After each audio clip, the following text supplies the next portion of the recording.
What's going on, YouTube? Got another update. It's just yet another, 2 days after the last video, and no more leaking. Everything's done. Wasn't any rocket science or anything like that. All I did was turn the pump all the way down. I believe it's an 80 to 155 gallon per hour pump, which doesn't really mean too much because how much you move the pipe above the water level determines how much it actually does. And I believe it's only like good for 3 feet above the water level, which I'm definitely nowhere near 3 feet above. I'm only like about 18 inches.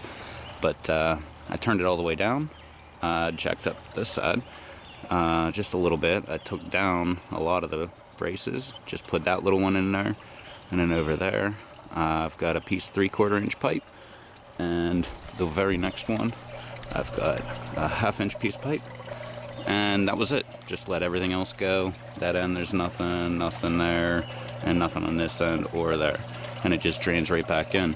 In addition to that, I did a little rewiring, and I have an air stone now into this pipe, so it's actually oxygenating this water pretty good.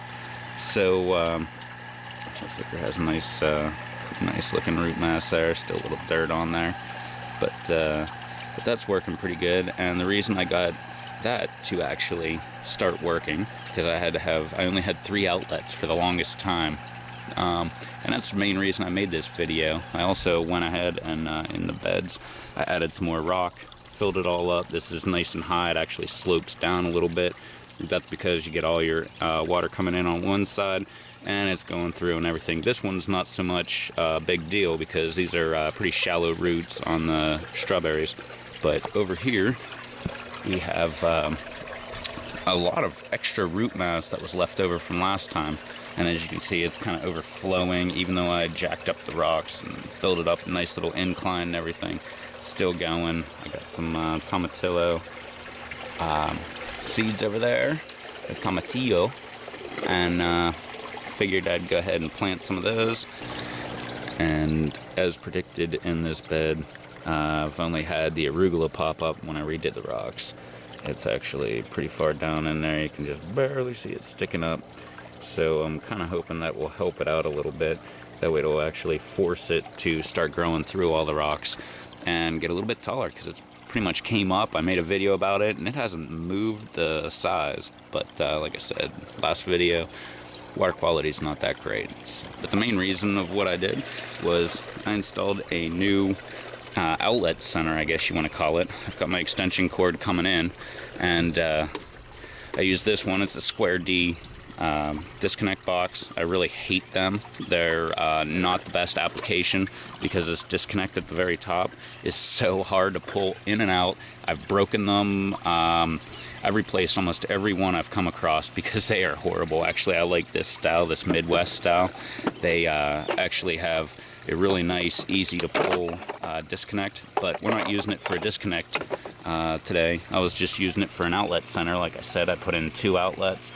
And to be perfectly honest, this one doesn't have the amount of space inside because, you know, this is recessed. We're only looking at about this much space right here.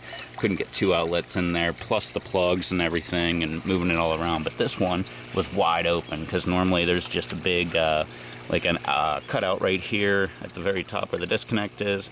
And it's just a whole sheet that screws in down here. And it just covers up everything, so you can get a lot of wires in there. That's one of the good things about it. But all I did was took an old cord. I was going to use regular old wire, but I didn't have a adapter to put in on this side. I don't know if you've ever seen them, but they just screw together, and you can take them apart, screw the wires right to the posts, and then put them all back together, and it'll just plug right in. But all I did was just use this, wired it up, hooked the hot side to the hot side, neutral to neutral, ground to ground, and then did the exact same thing, jumped across, used you can see black wire way up top there. Got a hot, neutral in the center, and a ground wire at the bottom.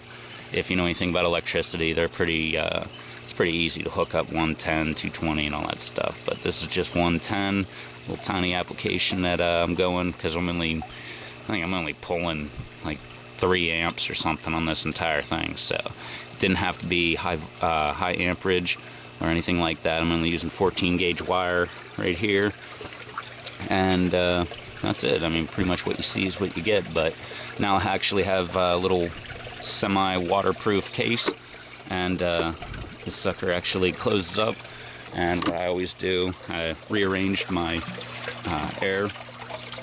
aerators. I moved them right there, and the reason I did was because I always put my bucket over top of it to kind of waterproof it a little bit, at least give it a little runoff zone. That way it's not getting direct rain. So that's how I did that. And then since I got my extra aerator going, I put another air stone in the bottom of this red pipe, which kind of curls around. It's pretty much right about there at the bottom. Kind of does like a little semicircle and has the air stone in there, just pushing a little bit of water. It's not really moving too much water, but it's getting a little aeration going on. I don't know what I'm going to do with that. Maybe just get rid of that or something. And the other air stone, because they're dual outlets, goes right over there where I was talking about earlier, at the inlet of the hydro setup. So seems to be working pretty decent now, especially since I got all the leaking taken care of. And I also went ahead, the only other progress, because I only like to make videos when I have some progress, is right here. This one, I pulled a strawberry out of my garden, put that one in, as well as that strawberry. So hopefully, I disturbed the roots definitely when I was unplanting them, so they might take a little while to actually get going, but they should be on their way. So now all I'm left with is that one there and this one right here with some space. So hopefully I can get some of these tomatillos to start popping up, and if I can, I think I'm gonna use those for them. Otherwise I'll probably use them for something else. But that's all I got for this, well, this day. I mean, I've been putting out videos pretty rapidly this week, but I don't see any there probably won't be too much more progress taking place here for a little while anyway. Wait for all these plants to start taking off. I don't see me adding anything else to it, but if I do, you'll probably see it on the channel. But one other thing that I noticed, I don't know if this would make any difference if anybody else was trying to duplicate this design. One thing that I did notice was this pipe right here. They're all Schedule 40, but this first pipe, it's the oldest, so I mean it probably is a little degraded in the sun a little bit. So, but it was kind of slumping in the center there. It was actually kind of what the water was weighing it down. I think that was one of the causes of it leaking. So when I turned down the pump and then jacked it up just a little bit, like I said earlier, I think that pretty much took care of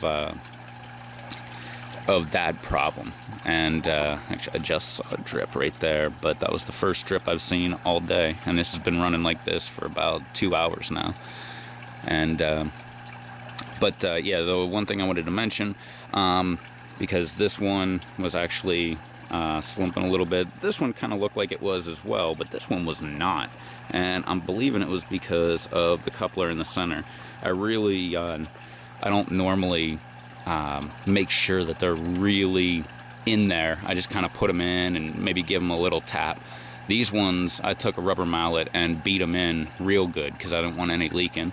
And I think, I'm not positive, I don't really know how this would make any sense, besides, you know, adding to the rigidity of the pipe for that coupler there. Technically, it doesn't really make sense for it to not sag, because that would be a weakness in the pipe. But I think because the other ones, I mean, pipe is kind of flimsy itself. This is 2-inch pipe. And I think maybe that was one of the reasons why it was sagging, and why that one has never leaked. This entire piece of pipe has never leaked at all. Yeah, this middle pipe, the only ones that have ever leaked was like the very first and second one maybe, and that was about it. But this pipe here, not this first one with the tomato or the second one with the jalapeno, it was usually the 3rd, 4th, 5th, 6th, 7th, and 8th. Never the 9th for some reason down there. The 9th would be right there. It's kind of overhanging. It was never the 9th. And this morning when I woke up, it was raining like crazy. Actually, the 9th was leaking this morning, as well as that one hanging over, and it was just leaking out of the tub, so it was starting to lose a little bit of water, but it didn't leak very long, and when I made the adjustments, now it's not leaking at all. So, but until next time, YouTube, later.